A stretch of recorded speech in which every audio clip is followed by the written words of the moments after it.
وہ سوچنے لگے یہ تو بہت برا ہوا، اگر مسلمانوں کو اس بات کا پتہ چل گیا تو وہ ہمیں جان سے مار دیں گے۔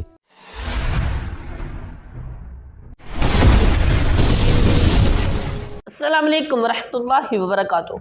میں امید کرتا ہوں کہ آپ سارے خیریت سے ہوں گے۔ آج جو ہم نے ویڈیو دیکھنی ہے اس ویڈیو کے تھمبنیل پر لکھا ہوا ہے بھارت میں ہندو قرآن پاک کو آگ لگانے لگے معاذ اللہ تو کیا معاوضہ ہوا۔ تو آئیے بغیر ٹائم ضائع کے بغیر اس ویڈیو کو شروع کرتے ہیں اور جانتے ہیں کہ جب ہندو اس طرح کی حرکت کرنے لگے تو کیا معاوضہ ہوا۔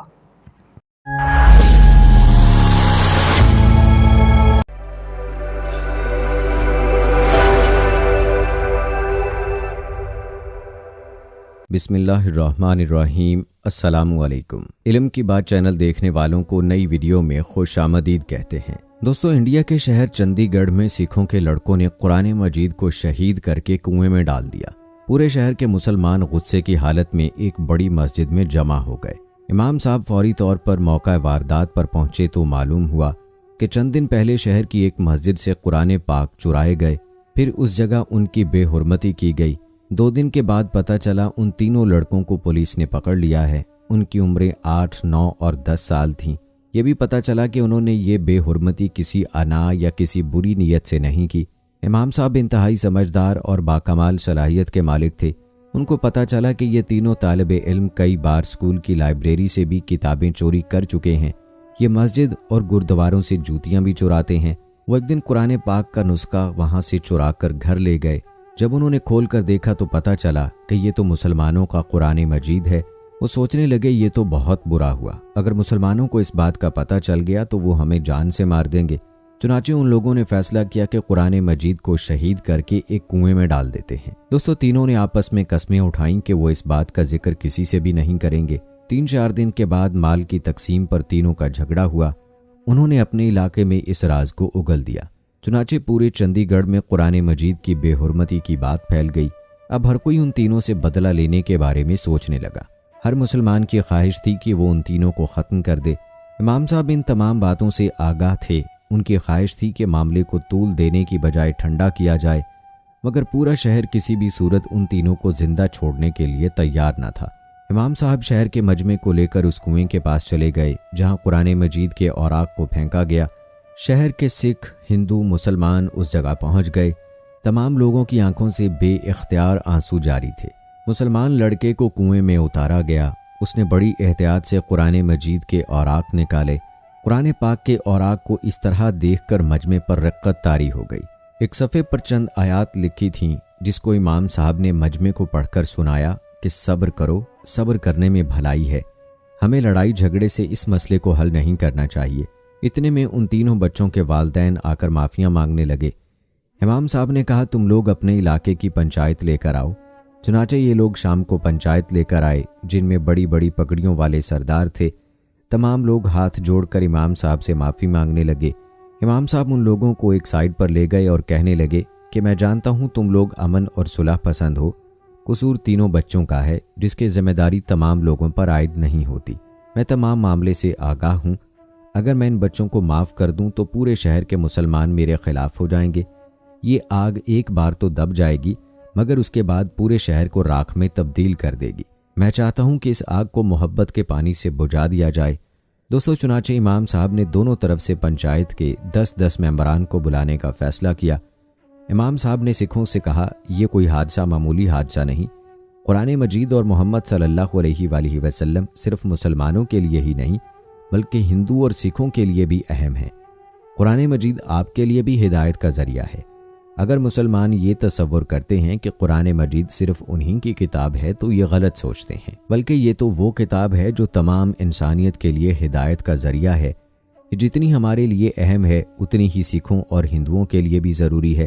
اس بات کا اقرار سکھوں کے گرو دیو نے بھی کیا جب وہ بیت اللہ میں حج کرنے کے لیے گئے۔ جو کلمہ نہیں پڑھتا اسے دوزخ کا عذاب ملے گا، جو رمضان کے روزے نہیں رکھتا اور 5 وقت کی نماز ادا نہیں کرتا اسے آخرت میں شدید عذاب کا سامنا کرنا پڑے گا۔ آپ کے گرو دیو نے محمد صلی اللہ علیہ وآلہ وسلم کی شان میں کئی اشعار لکھے جو آپ کی کتابوں میں لکھے ہیں کہ جب سے نور محمد کا جلوہ دیکھا ہے نانک اپنی خودی بھول گیا۔ میرا ان تمام الفاظ کا یہ مطلب ہے کہ قرآن مجید آپ لوگوں کے لیے بھی اتنا ہی اہم ہے جتنا ہمارے لیے اہم ہے، لہذا قرآن مجید کی بے حرمتی کا مسئلہ ہم دونوں مذاہب کے لوگوں کے لیے نہایت ہی اہم ہے۔ اس کے بعد امام صاحب نے ان تینوں بچوں کو اپنی ضمانت پر ان کے سپرد کر دیا۔ وہ سکھ ان بچوں کو لے کر گھر پہنچے اور امام صاحب کی باتوں پر غور و فکر کرنے لگے۔ وہ جانتے تھے کہ ہماری کتابوں میں محمد صلی اللہ علیہ وآلہ وسلم کی شان میں کئی الفاظ لکھے ہیں۔ یہ بھی سچ ہے کہ ہمارے گرو نانک حج کرنے کے لیے گئے۔ انہوں نے کہا کہ جو کلمہ نہیں پڑھتا، جو روزے نہیں رکھتا اور نماز ادا نہیں کرتا، اسے شدید عذاب کا سامنا کرنا ہوگا۔ دوستو، امام صاحب گھر جا کر سو گئے۔ اگلے دن صبح کی نماز کے بعد انہوں نے دیکھا کہ مسجد کے باہر مسلمانوں کا ہجوم کھڑا ہے۔ ان کے ہاتھوں میں طرح طرح کے ہتھیار ہیں جو جان کی بازی لگانے کے لیے کھڑے تھے۔ وہ امام صاحب کو دیکھتے ہی ان کے ہاتھ چومنے لگے۔ امام صاحب سے عرض کرنے لگے، ہم نے سنا تھا کہ آپ کو سکھوں نے شہید کر دیا، یہی وجہ ہے کہ ہم آپ کا بدلہ لینے کے لیے آئے ہیں۔ امام صاحب کہنے لگے، میں تو آپ لوگوں کے سامنے زندہ کھڑا ہوں، باقی رہا قرآن مجید کا معاملہ تو میں آپ لوگوں کے سامنے بیان کرتا ہوں۔ یہ معاملہ چھوٹے بچوں کا ہے، لہٰذا ہم قرآن مجید سے ہی فیصلہ لیں گے۔ کیا آپ لوگ قرآن مجید کا فیصلہ ماننے کے لیے تیار ہیں؟ تمام لوگوں نے ایک زبان میں کہا، جی ہاں، ہمیں قرآن مجید کا ہر فیصلہ منظور ہے۔ امام صاحب نے کہا کہ پھر تم لوگ جو ہتھیار اپنے ساتھ لائے ہو ان کو اس جگہ جمع کر دو۔ چنانچہ تمام لوگوں نے ایسا ہی کیا۔ دوستو، اس کے بعد امام صاحب نے تمام لوگوں کو ٹھنڈا کر کے ایک جگہ بیٹھنے کا اشارہ کیا۔ پورے شہر میں مسلمان آٹے میں نمک کے برابر تھے۔ تمام شہر ہندوؤں اور سکھوں سے بھرا ہوا تھا۔ ہندو اور سکھ بھی مسلمانوں سے مقابلہ کرنے کے لیے تیار تھے، مگر ان کی پنچایت نے کہا کہ ہمیں امام صاحب پر پورا یقین ہے، وہ کسی بھی قسم کا جھگڑا نہیں ہونے دیں گے، بلکہ ایسا فیصلہ کریں گے جو دونوں کے لیے بہتر ہوگا۔ چنانچہ دونوں طرف کی جانب سے پنچایت کے لوگ اکٹھے ہو گئے۔ درمیان میں امام صاحب کرسی لگا کر بیٹھ گئے۔ کہنے لگے کہ ہمیں پتہ چلا ہے چھوٹے بچوں پر کسی بھی قسم کا قانون لاگو نہیں ہوتا، لہٰذا ہم یہ فیصلہ سکھوں کی پنچایت کو سپرد کرتے ہیں۔ ان میں سے ایک آدمی بولا، میرا نام سردار محمد سنگھ ہے، میری والدہ نے میرا نام محمد کے نام پر رکھا، میں ان تینوں بچوں کو آپ کے حوالے کرتا ہوں، آپ لوگ جو چاہیں کر سکتے ہیں، ہماری طرف سے آپ لوگوں کو مکمل آزادی ہے، مگر ایک بات یاد رکھنا، اگر آپ کے محمد صلی اللہ علیہ وآلہ وسلم اس جگہ ہوتے تو کیا کرتے؟ انہوں نے تو اپنے چچا کے قاتل کو بھی معاف کر دیا تھا۔ دوستو، سارے مجمع پر خاموشی طاری ہو گئی۔ اتنے میں ان تینوں بچوں کو لایا گیا جو امام صاحب کے پاؤں پکڑ کر معافی مانگنے لگے۔ ان کی زبان سے یہی الفاظ جاری تھے کہ ہم نے قرآن مجید کی بے حرمتی نہیں کی۔ امام صاحب نے پنچایت سے پوچھا تو انہوں نے لوگوں سے مشورہ کیا، جنہوں نے کہا کہ انہیں معاف کر دینا چاہیے، کیونکہ سردار محمد سنگھ نے کہا کہ اگر اس جگہ تمہارے آخری نبی حضرت محمد صلی اللہ علیہ وآلہ وسلم ہوتے تو کیا کرتے؟ امام صاحب نے بھرے مجمع میں اعلان کیا کہ ہم ان بچوں کو اس شرط پر معاف کرتے ہیں کہ آئندہ کبھی بھی اس طرح کا معاملہ نہیں ہوگا۔ سردار محمد سنگھ کھڑا ہو کر کہنے لگا، اگر آپ لوگوں نے انہیں معاف کر دیا تو میں بھی کلمہ پڑھ کر مسلمان ہونا چاہتا ہوں، کیونکہ ہمارے گرو نانک نے کہا تھا، جو کلمہ نہیں پڑھے گا، نماز ادا نہیں کرے گا اور روزے نہیں رکھے گا، اس کو سخت عذاب ہوگا۔ میں نے گرو کی کتاب کو کھول کر پڑھا تو واقعی اس کے اندر یہ الفاظ درج تھے۔ مجھے اس بات کا یقین ہے کہ ہمارے گرو بھی مسلمان تھے۔ دوستو، کہا جاتا ہے کہ امام صاحب کے اس فیصلے کی وجہ سے اس دن 20 سکھوں نے کلمہ پڑھا۔ سبحان اللہ۔